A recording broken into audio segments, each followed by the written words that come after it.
Prologue. Confrontation. In short, we, the black and the white, deeply need each other here if we are really to become a nation, if we are really, that is, to achieve our identity, our maturity, as men and women. James Baldwin, The Fire Next Time. They sit a couple of tables away, staring at me. 4 of them. Well-muscled, steely-eyed, rural Midwestern, mid-20s to early 30s. White. 2 with shaved heads, 2 with military buzz cuts. All 4 in full camouflage and jackboots. Laughing too loud, pounding beers, chewing tobacco, drawing attention to themselves. I keep them locked in my periphery. One of them senses me eyeing him and nods slowly. I'd call the look menacing. I turn away, sigh, and speak as quietly as I can to my daughter and her boyfriend.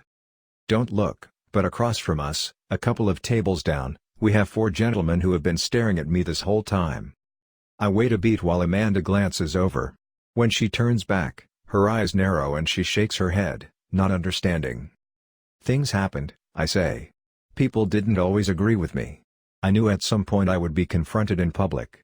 I cock my head, smile, and try to appear calm. Tonight's the night. What do we do?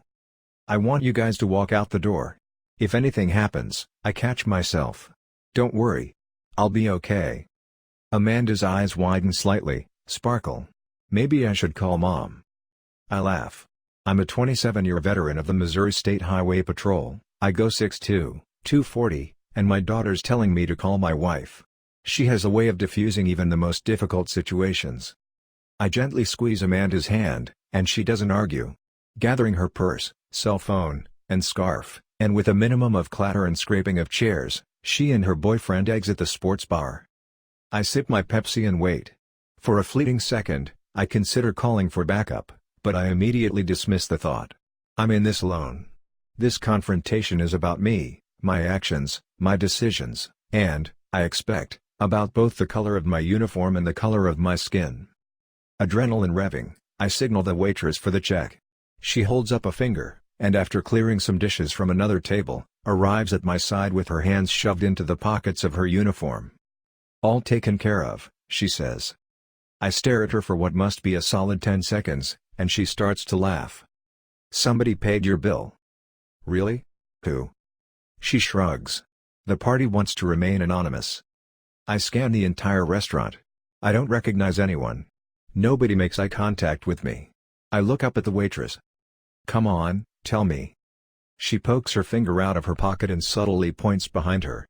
I follow the direction of her fingernail and search every face in the vicinity, but I can't for the life of me identify anyone who would have picked up my check.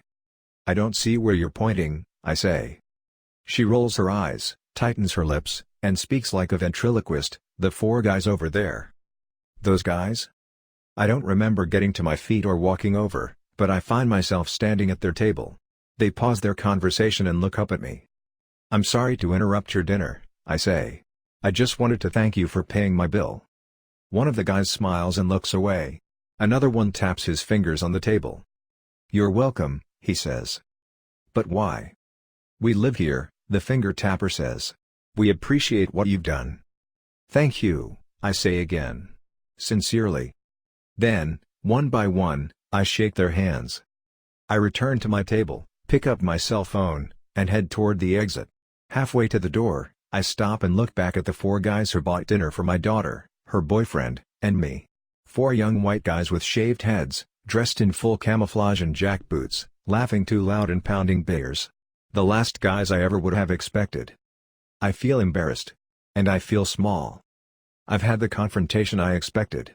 What I didn't expect was that the confrontation would be between myself and my own bias. I experienced firsthand how easily and suddenly we can cross over into presumption and even paranoia. We're all biased in some way, every one of us. It's what we do with our bias that matters. We can't allow it to affect our attitudes, influence our decisions, or inform our behavior.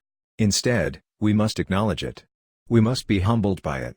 Ignoring our biases or believing they are truth, and refusing to change when we recognize bias within ourselves, that's when bias becomes bigotry and prejudice becomes racism. How do we overcome these tendencies that so often seem to separate people in our nation from one another? Admitting that we all have our biases seems like a good place to start.